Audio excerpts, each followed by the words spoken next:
Hello aspirants, I welcome you all at परचम classes. आज की क्लास में देखिए बैंकिंग और फाइनेंस के करंट अफेयर पूरे वीक के 29 अगस्त से 3 सितंबर तक जो घटनाएं दुर्घटनाएं इकोनॉमी और फाइनेंस की दुनिया में हुई है वो सब हमें कवर करना है। बहुत सारे स्टूडेंट्स का कहना है मैम बैंकिंग की कम न्यूज कवर हुई है या कुछ और न्यूज आप इसमें इंक्लूड करें। तो स्टूडेंट्स मैंने बहुत सारे और सोर्सेज एक्सप्लोर किए और जिसके अंदर बहुत सारी और न्यूज हम लोग अब आगे से इंक्लूड किया करेंगे। अब एक और बात, अभी तक मंथली में क्या होता था, हम लोग सिर्फ 4 हफ्तों की रिवीजन करते थे।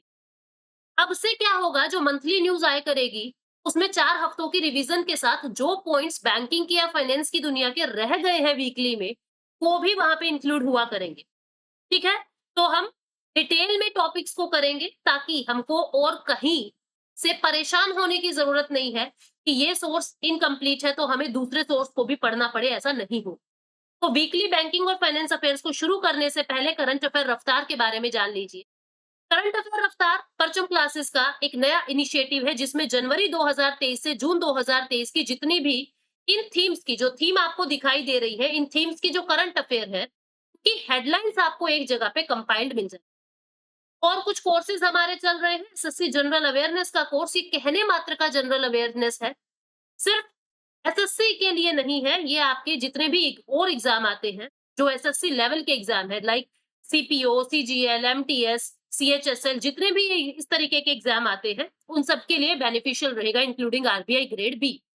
फिर एक कोर्स एसएससी इकोनॉमी का चल रहा है जिसको मैंने बिल्कुल जीरो से हाई लेवल तक कवर करवाया है, और एक चल रहा है एसएससी पॉलिटी का। और आप यहाँ हमारी जितनी भी फैकल्टीज देख रहे हो उन सब फैकल्टीज के इंडिविजुअल कोर्सेज भी चल रहे हैं। आपको जिसमें एनरोल करना हो आप कर सकते हो, ऑलरेडी बहुत रिड्यूस प्राइसेस पे सारे कोर्सेज आपको मिल सकेंगे।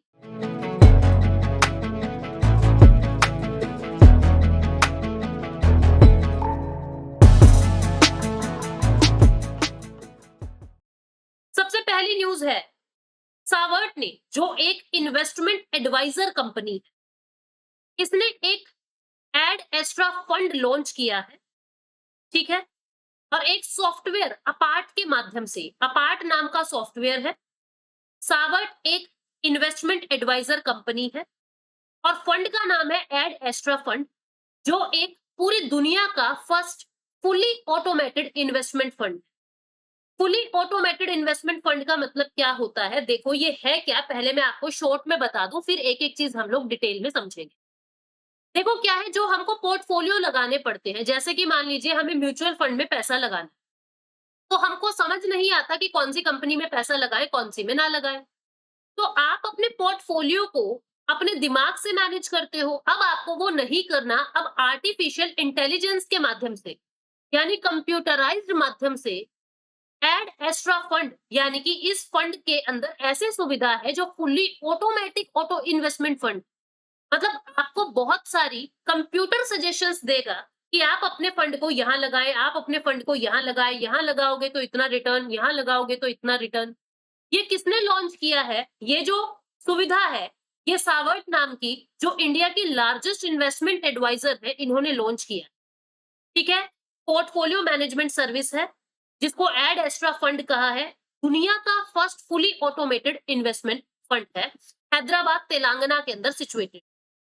इसके लॉन्च पे इसने 31 करोड़ इंडियन नेशनल रुपी को इन्वेस्टमेंट करने का कमिटमेंट किया है, और साथ में ये कहा है कि 2024 के फिस्कल ईयर में हम 350 करोड़ फंड को, मतलब ये हमारा गोल है कि 350 करोड़ फंड को हम मैनेज कर देंगे। इस फंड में क्या होगा, आपको लॉन्ग टर्म इन्वेस्टमेंट के तरीके पता लगेंगे। कम से कम 3 साल और मैक्सिमम 7 से 10 साल तक के लिए अगर आपको फंड इन्वेस्ट करना है तो उसके लिए ये आपको राय देगा, उसके लिए सजेशन देगा। इसमें आपके पोर्टफोलियो की जो परेशानी रहती है, जो भड़क रहती है, जो चर्न रहता है, उसको कम किया जाएगा। ठीक है? ये स्टॉक्स में आपके पैसे को निवेश करने के लिए आपको अलग-अलग तरीके के रास्ते बताएगा। मार्केट कैपिटलाइजेशन को देखते हुए किस किस कंपनी का क्या मार्केट कैप है, किस कंपनी में अपॉर्चुनिटीज कैसी हैं, इन सब चीजों का ध्यान दिया जाएगा। और ये रिसर्च ऑटोमेशन, मतलब जितनी भी रिसर्च है, जितनी भी इन्वेस्टमेंट अपॉर्चुनिटीज है, वो सब कुछ ऑटोमेटिक होगा आर्टिफिशियल इंटेलिजेंस की मदद से। अब जिस सिस्टम सॉफ्टवेयर का यूज किया जा रहा है, जिस आर्टिफिशियल इंटेलिजेंस रिसर्च सिस्टम का यूज किया जा रहा है, उसका नाम है अपार्ट। क्या नाम है? अपार्ट। अपार्ट का पूरा नाम क्या है? Advanced process automation and research technology.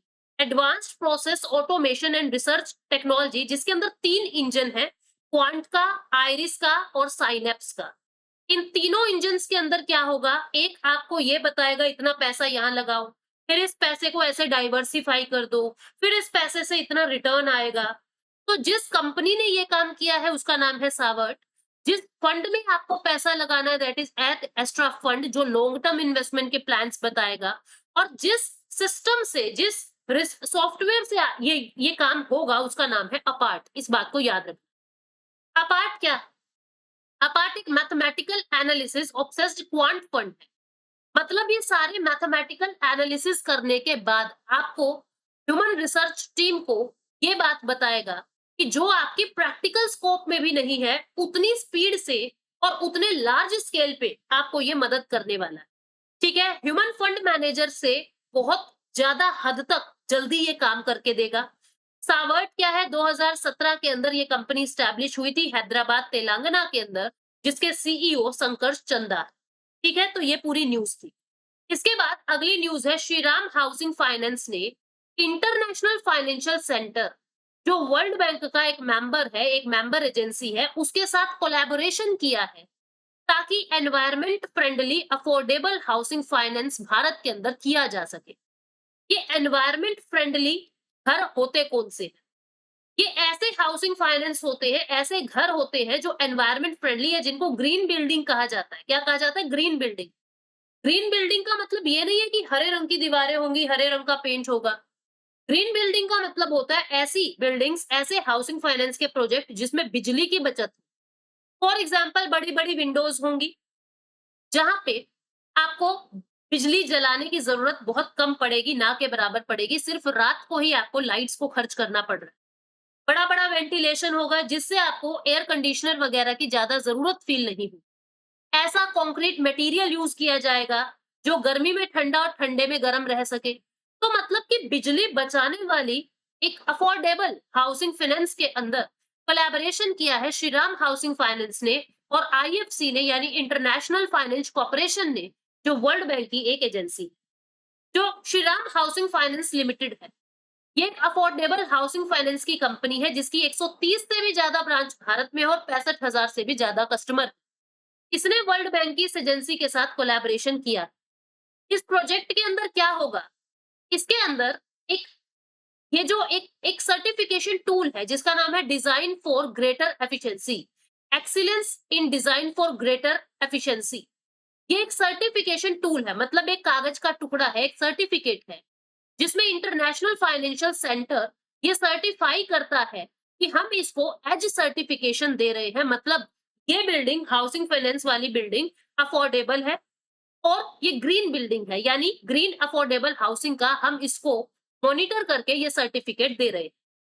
जो श्रीराम हाउसिंग फाइनेंस लिमिटेड की टीम है उसको साथ कैपेसिटी बिल्डिंग भी करवाई जाएगी, यानी वो इन सॉफ्टवेयर्स को, इन सर्टिफिकेशन सिस्टम को तरीके से यूज कर सके, उसके बारे में इंटरनेशनल फाइनेंशियल कॉर्पोरेशन, ये जो श्रीराम हाउसिंग फाइनेंस लिमिटेड की टीम है, उसको ट्रेनिंग देगा।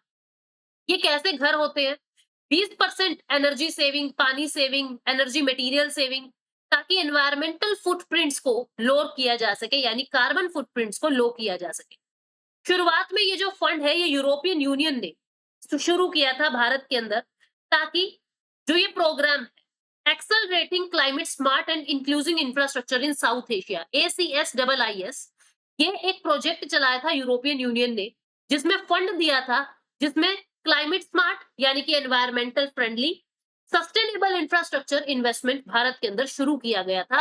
अब इन दोनों का कोलैबोरेशन शुरू हुआ। आईएफसी की बात करें, इंटरनेशनल फाइनेंशियल कॉर्पोरेशन, ये 20 जुलाई 1956 को एस्टैब्लिश हुआ। Headquarter Washington DC United states में है। मैनेजिंग डायरेक्टर इसके मख्तार डियोप है और मेंबरशिप 186 कंट्रीज की है। ये एक इंटरनेशनल फाइनेंशियल इंस्टीट्यूशन है जो इन्वेस्टमेंट एडवाइजरी को ऑफर करता है। ठीक है, प्राइवेट सेक्टर डेवलपमेंट को, मतलब कि प्राइवेट सेक्टर फील्ड में डेवलप करता है किन एरियाज के अंदर, जो लेस डेवलप्ड कंट्रीज, जिन कंट्रीज में अमूमन डेवलपमेंट नहीं होती, ये वहां पे एसेट मैनेजमेंट सर्विस देता है ताकि प्राइवेट सेक्टर के अंदर ज्यादा डेवलपमेंट हो सके। अगली न्यूज है, मुथूट फिनकॉर्प लिमिटेड ने मुथूट फिनकॉर्प वन नाम का एक एप्लीकेशन लॉन्च किया है, जो मुथूट फाइनेंस कॉर्पोरेशन लिमिटेड है। केरला बेस्ड जो फाइनेंस लिमिटेड कॉर्पोरेशन है, उसने मुथूट फाइनेंस कॉर्प वन नाम का एक डिजिटल प्लेटफॉर्म लॉन्च किया है। कटिंग एज का मतलब होता है ऐसा एडवांस्ड वर्जन जो आज तक कभी नहीं है। ये क्या करेगा, घर बैठे आपको लैंडिंग की सुविधा, इन्वेस्टमेंट की सुविधा, प्रोटेक्शन, पेमेंट्स, एक ही एप्लीकेशन से सारी सुविधा अब कस्टमर को मिल जाएगी। और मुथूट फाइनेंस को भी इसमें आसानी होने लगेगी, कन्वीनियंट मैनर में फाइनेंशियल रिक्वायरमेंट्स को पूरा किया जा सके। फिनकॉर्प वन एक all in one digital financial platform है, जिसके अंदर माइक्रो स्मॉल मीडियम एंटरप्राइजेस को लोन लेना हो, या गोल्ड लोन लेना हो, या डिजिटल गोल्ड में इन्वेस्ट करना हो, ठीक है, या फिर रेमिटेंस, पेमेंट्स, इंश्योरेंस बायज करने हो, आपको फॉरेन एक्सचेंज के अंदर कुछ करेंसी एक्सचेंज करानी हो, ये सारा काम एक ही एप्लीकेशन जिसको फिनकॉर्प वन का नाम दिया है, सिंपल और कन्वीनियंट बना दिया गया है। फाइनेंशियल सर्विसेज जो है वो हाईएस्ट लेवल पे हो सकती है। आपको नॉन कन्वर्टिबल डिबेंचर्स भी जो है वो घर बैठे मिल जाएंगे, ठीक है। इसमें जो सीईओ है उनका नाम है शाहजी वर्गीस। इसके बाद नेक्स्ट न्यूज है, outward remittances under RBI's liberalized remittance scheme rise 50% to $9.1 billion in first quarter। ये क्या कह रहा है समझो। आरबीआई की एक स्कीम है लिबरलाइज्ड रेमिटेंस स्कीम। सबसे पहले तो इस रेमिटेंस शब्द का मतलब समझो। रेमिटेंस का मतलब क्या होता है, मान लीजिए ये इंडिया देश है। इंडिया से कोई एक व्यक्ति किसी फॉरेन कंट्री में जा रहा है काम करने, फॉरेन में जा रहा है काम करने, व्यापार करने। अब वहां से जो उसकी सैलरी है वो उस सैलरी का एक हिस्सा अपनी परिवार में, अपनी होम कंट्री में भेजता है, तो इस पैसे को रेमिटेंस कहा जाता है। जब ये रेमिटेंस हमारे देश में आ रहा है तो हम इसको इनफ्लो ऑफ रेमिटेंस कहेंगे, और जब ये हमारे देश से जा रहा है तो इसको आउटफ्लो ऑफ रेमिटेंस कहेंगे। तो अभी आरबीआई ने लिबरलाइज्ड रेमिटेंस स्कीम चलाई है कि इंडिया से किसी भी इंसान को रेमिटेंस अपने देश में भेजना है तो उसके ऊपर कम से कम मतलब उसको परेशान किया जाएगा, जो टैक्स वगैरह है उसमें छूट दे दी गई। जो आरबीआई है उसकी लिबरलाइज्ड रेमिटेंस स्कीम के अंडर ये कह रहा है जो आउटवर्ड रेमिटेंस है, मतलब भारत से बाहर जितने रेमिटेंसेस गए हैं उसमें 50% का इजाफा देखा गया है फर्स्ट क्वार्टर में, क्योंकि फर्स्ट क्वार्टर जो है वो अप्रैल, मई, जून, ठीक है, अप्रैल, मई, जून, जुलाई 4 महीने में ये डाटा निकाला, और $9.1 बिलियन तक भारत से रेमिटेंस दूसरे देशों में जा रहे हैं। इसकी वजह क्या है कि एक तो इंटरनेशनल ट्रैवल पैटर्न्स के अंदर नॉर्मैलिटी आ गई है, और दूसरा जो टैक्स है, जो टैक्स लिया जाता है TCS, tax collection at source, उसमें भी कुछ रियायत बरत दी। अब सेगमेंट वाइज ग्रोथ देखते हैं। ये कह रहा है कि जो आउटवर्ड रेमिटेंस है उसमें सिग्निफिकेंट इंक्रीज देखना जा रहा है अलग अलग सेगमेंट्स के अंदर, और इसकी वजह है जो टीसीएस है। पहले यूं कह दिया था कि 1 जुलाई 2023 से टीसीएस को, टैक्स कलेक्शन एट सोर्स को बढ़ा दिया जाएगा, लेकिन अब उसको 1 अक्टूबर 2023 कर दिया। पहले केवल अगर 7 लाख से ज्यादा का पैसा आप भारत से बाहर भेज रहे थे, पहले केवल 5% टीसीएस लगता था, उसको बढ़ा के 20% कर रहे थे, और उसको 1 जुलाई 2023 से लागू कर रहे थे, पर उसको बढ़ा के अब 1 अक्टूबर 2023 की डेट कर दी थी। जिसके कारण जो ये रेमिटेंस है, भाई 1 अक्टूबर से तो महंगा हो जाएगा, तो उससे पहले-पहले ज्यादा रेमिटेंस दूसरे देशों में भेजा जा रहा है। क्वार्टरली मोमेंटम ये क्या कह रहा है, 17% का इजाफा आपको देखने को मिलेगा। नीदरलैंड और जापान 2 ऐसे डेस्टिनेशन है जहां पे सबसे ज्यादा पैसा भारत का जा रहा है, यानी नीदरलैंड के लोग भारत के अंदर बहुत थे, जापान के लोग बहुत थे, जिसके कारण भारत का पैसा इन 2 देशों में जा रहा है। डेस्टिनेशन इनसाइट देखें तो महाराष्ट्र टॉप डेस्टिनेशन है जहां से इक्विटी फ्लो सबसे ज्यादा हो रहा है। उसके बाद कर्नाटका, उसके बाद गुजरात, गुजरात के अंदर कुछ कमी देखी गई है। दिल्ली सेकंड लार्जेस्ट डेस्टिनेशन है एफडीआई इक्विटी फ्लोस का, यानी कि जो व्यक्ति विदेश से भारत में इन्वेस्टमेंट करने आते हैं, फर्स्ट नंबर पे महाराष्ट्र, सेकंड नंबर पे दिल्ली है जहां पे सबसे ज्यादा एफडीआई फ्लो होता है, ठीक है। फिर ये क्या कह रहा है, कह रहा है कि आरबीआई का डाटा ये रिलीज करता है कि जो एफडीआई है वो कम हुआ है पहले से। फॉरेन डायरेक्ट इन्वेस्टमेंट, ऐसे विदेशी लोग जो भारत में इन्वेस्ट कर रहे हैं 10% से ज्यादा का, मोर देन 10% इंडियन कंपनीज के अंदर अगर कोई इन्वेस्ट कर रहा है तो उसको हम एफडीआई कहते हैं। ये पहले की तुलना में 28% डिक्रीज हुआ। टीसीएस रेगुलेशन और postponement, tax collection at source, ये क्या होता है? सोर्स क्या है इसका? इंडिया। रेमिटेंस का सोर्स क्या है? इंडिया। इंडिया से लोग कमा रहे हैं। यानी अगर टीसीएस 5% है और किसी को 100 रुपए बाहर भेजने हैं तो वो 95 ही भेज सकेगा। 5% इंडिया देश के अंदर ही काट लिए जाएंगे। इसको कहते हैं tax collection at source. Source India है और यहीं पे ही टैक्स कलेक्ट कर लिया गया। लेकिन क्या कहा गया? पहले 5% टीसीएस लगता था, इसको बढ़ा के 20% कर दिया और ये कहा कि 1 जुलाई 2023 से ये 20% वाला रिजीम लागू हो जाएगा। लेकिन मिनिस्ट्री ऑफ फाइनेंस ने ये कहा बाद में कि ये रिजीम 1 अक्टूबर से लागू होगा।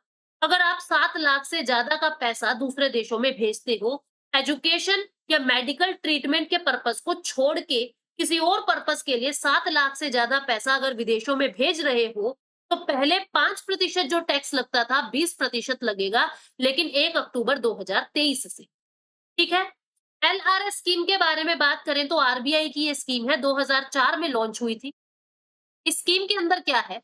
करंट अकाउंट और कैपिटल अकाउंट की किसी भी ट्रांजैक्शन के लिए आप 2,50,000 यूएस डॉलर हर साल बिना किसी दिक्कत के, चाहे आप माइनर है, चाहे आप इंडिविजुअल है, चाहे आप कोई भी है, आप भारत देश से पैसा दूसरे देश में भेज सकते हो।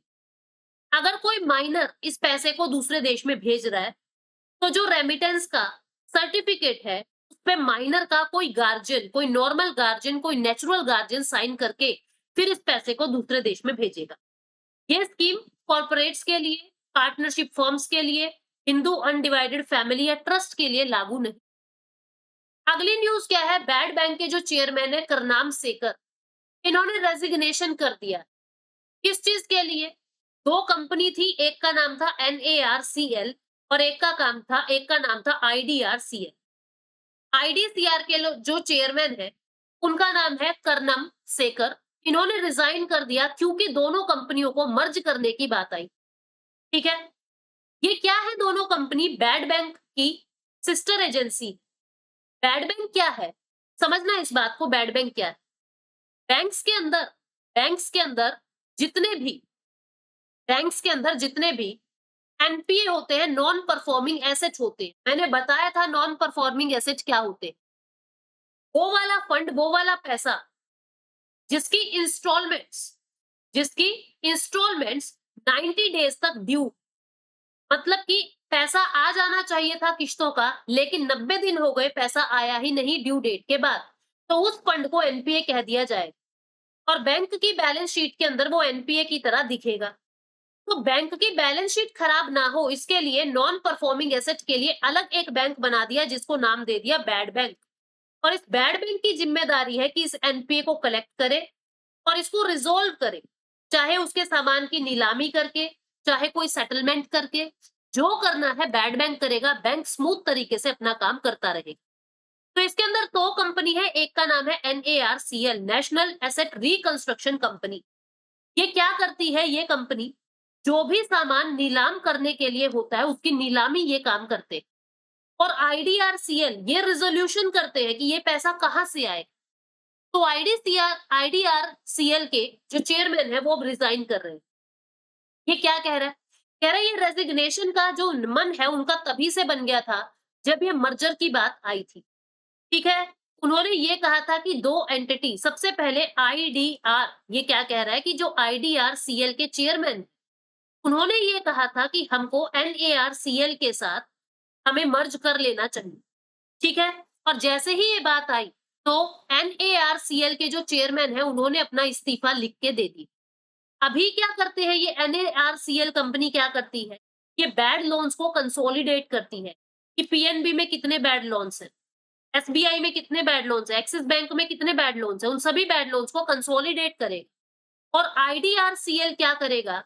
रिजोल्व करने की कोशिश करेगा कि इस बैड लोन को, इस एनपीए को मैं कैसे वापस ला सकता हूँ।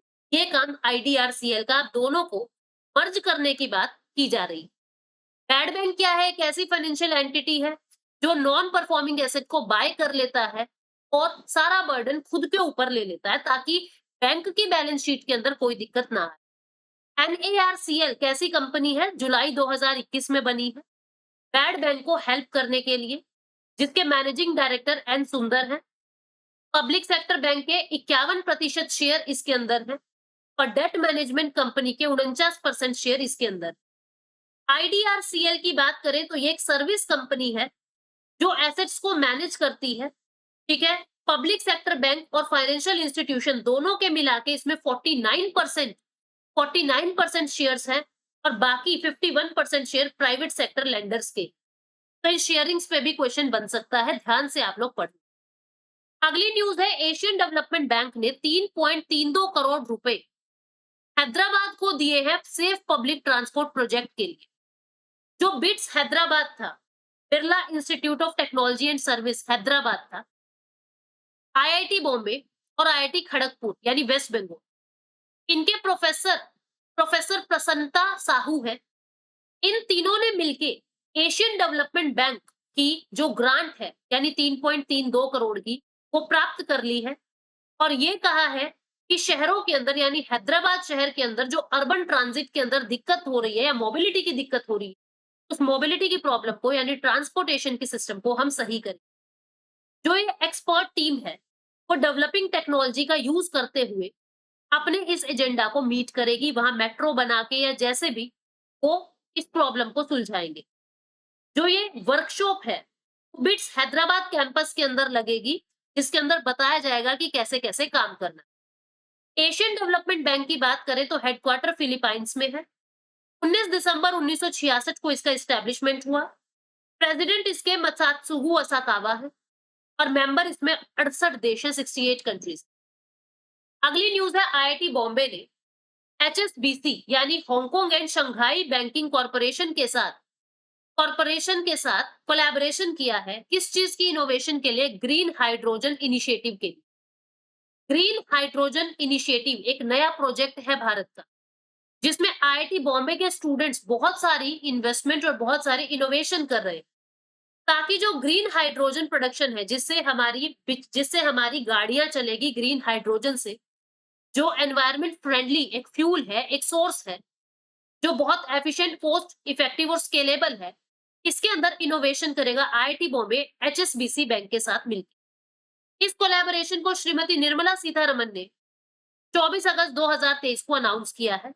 ये एक इनोवेटिव प्रोजेक्ट है जिसके अंदर ग्रीन हाइड्रोजन फ्यूल को रिबिल्ड किया जाएगा और ग्रीन हाइड्रोजन इकोनॉमी बढ़ाई जाएगी। ठीक है, जो हमारा नेशनल ग्रीन हाइड्रोजन मिशन है उसकी तरफ हम एक कदम आगे बढ़ाएंगे। इसके लिए इनोवेशन की जाएगी अलग अलग लेवल पे कि ग्रीन हाइड्रोजन प्रोड्यूस कैसे हो, उसको स्टोर कैसे करें, ट्रांसपोर्ट कैसे करें, यूटिलाइज कैसे करें। और IIT बॉम्बे ने ये कहा है हम एक स्टीयरिंग कमेटी बनाएंगे जो हमारे हर कदम को देखेगी कि हम क्या कर रहे हैं और कैसे कर रहे हैं। हमारे कुछ नेशनल गोल्स हैं। नेशनल ग्रीन हाइड्रोजन मिशन, इसके अंदर ये कहा गया है कि 2030 तक भारत ग्रीन हाइड्रोजन को लगभग 5 मिलियन मैट्रिक टन हर साल प्रोड्यूस करना शुरू कर देगा 2030 तक, जिससे रिन्यूएबल एनर्जी की कैपेसिटी हमारी 125 गीगावाट तक बढ़ जाएगी और हमने जो नेट जीरो विजन देखा है वो विजन हमारा पूरा हो जाए। Ministry of electronics and IT इस सारे काम को देख रहा है, जिसमें कैबिनेट मिनिस्टर है अश्विनी वैष्णव और मिनिस्ट्री ऑफ स्टेट है राजीव चंद्रशेखर। अगली न्यूज फिर से IIT बॉम्बे की है, जिसने 18.6 मिलियन $US को रिसीव किया है एल्यूमिनाई से। एल्यूमिनाई कौन होते हैं? जो इनके पास आउट स्टूडेंट्स होते हैं। उसे 18.6 मिलियन $US डोनेशन प्राप्त किया है और ये कहा है हम ग्रीन एनर्जी और सस्टेनेबल रिसर्च हब पे इस पैसे को खर्च करेंगे। यानी 153 करोड़ से ज्यादा पैसा एल्यूमिनाई से डोनेशन मिला है और ग्रीन एनर्जी और सस्टेनेबल रिसर्च हब में ये पैसा खर्च होगा। ये जो लैंडमार्क कंट्रीब्यूशन है ये ग्लोबल क्लाइमेट क्राइसिस को डील करेगा। यानी इसके अंदर IIT बॉम्बे के जो कैंपस है उसके अंदर बहुत सारी अलग अलग तरीके की वर्कशॉप लगेगी कि आप रिसर्च कैसे करेंगे ग्रीन एनर्जी को बूस्ट करने के लिए। फोकस एरिया क्या होगा? क्लाइमेट रिस्क हमें देखना है, हमें मिटिगेशन यानी जो रिस्क है उसको कम करने की स्ट्रैटेजी छांटनी है। क्लाइमेट चेंज हमें करना है। हमें एनवायरमेंटल मॉनिटर करते रहना है कि कितना कितना हमने ओज़ोन को बचा लिया है, कितना हमने प्रदूषण को बचा लिया है। हमें एडवांस क्लाइमेट सॉल्यूशन की ज़रूरत है। रिन्यूएबल एनर्जी सोर्सेज़ की ज़रूरत है, एनर्जी एफिशिएंट टेक्नोलॉजी की ज़रूरत है। Solar energy, photovoltaic energy, biofuel, clean air science, इन सब के अंदर हमें पैसा खर्च करने की ज़रूरत है। अगली न्यूज़ है, आरबीआई ने अकोला मर्चेंट कोऑपरेटिव बैंक और जलगांव पीपल कोऑपरेटिव बैंक को मर्ज कर दिया है। अब से जो अकोला मर्चेंट के जितने भी ब्रांचेस है उसे जलगांव ब्रांचेस का नाम मिल गया। ये आरबीआई ने बैंकिंग रेगुलेशन एक्ट 1949 के सेक्शन 56 के सब सेक्शन 44 ए के अंदर इस काम को किया। मर्जर के बाद जो अकोला मर्चेंट कोऑपरेटिव बैंक के जितने कस्टमर हैं वो जलगांव पीपल कोऑपरेटिव बैंक की तरह जाने जाएंगे। ठीक है। आरबीआई ने ये मर्जर 3 कंडीशन को देखते हुए करते हैं।